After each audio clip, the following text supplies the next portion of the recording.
सोलापूरमध्ये पोलिसांसोबत बाचाबाची झाल्यावरही पुन्हा त्याच ठिकाणी जयकुमार गोरे यांच्या स्वागताचे बॅनर लावण्यात आलेले आहेत।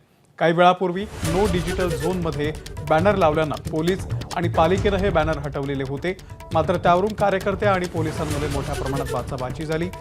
मात्र पोलिसांच्या कारवाईला न जुमानता सोलापूरमध्ये पुन्हा एकदा भाजपच्या कार्यकर्त्यांना पुन्हा एकदा हे बॅनर लावलेले आहेत। आफताब शेख आपल्याला अपडेट देतील। आफताब,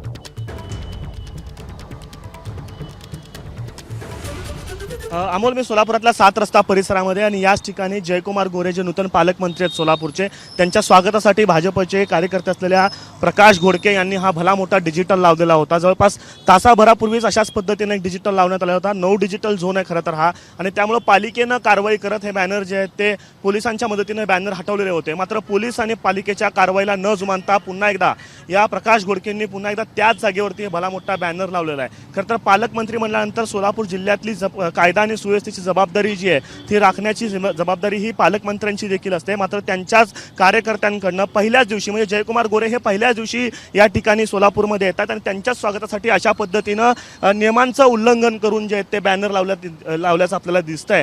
त्यामुळे कार्यकर्ते जे आहेत ते पोलीस आणि पालिकेच्या कार्यवाहीला देखील जुमानत नाहीत का, अशा पद्धतीचा प्रश्न या निमित्तानं उपस्थित होतो। जवळपास तासाभरापूर्वीच पालिकेनं आणि पोलिसांनी हे बॅनर हटवलेले होते। मात्र त्यानंतर अवघ्या तासाभरामध्ये हे बॅनर कशा पद्धतीनं लागले, याला नेमकी लावण्यासाठी परवानगी कुणी दिली, हा देखील प्रश्न या निमित्तानं उपस्थित होतो। खरं तर हा संपूर्ण परिसर जो आहे तो नो डिजिटल झोन आहे आणि नो डिजिटल झोनमध्ये अशा पद्धतीनं नियमांचा भंग करत कोणतीही परवानगी न घेता बॅनर लावल्यावरती कार्यकर्त्यांवरती पोलीस आणि प्रशासन कारवाई करेल। मात्र पक्ष देखील काही कार्यवाही करतं का, नेमकं या बॅनरचं पुढं काय होतं हे देखील पाहणं तितकंच महत्त्वाचं ठरणार आहे। अमोल, आफताब, धन्यवाद दिलेल्या या माहितीबद्दल।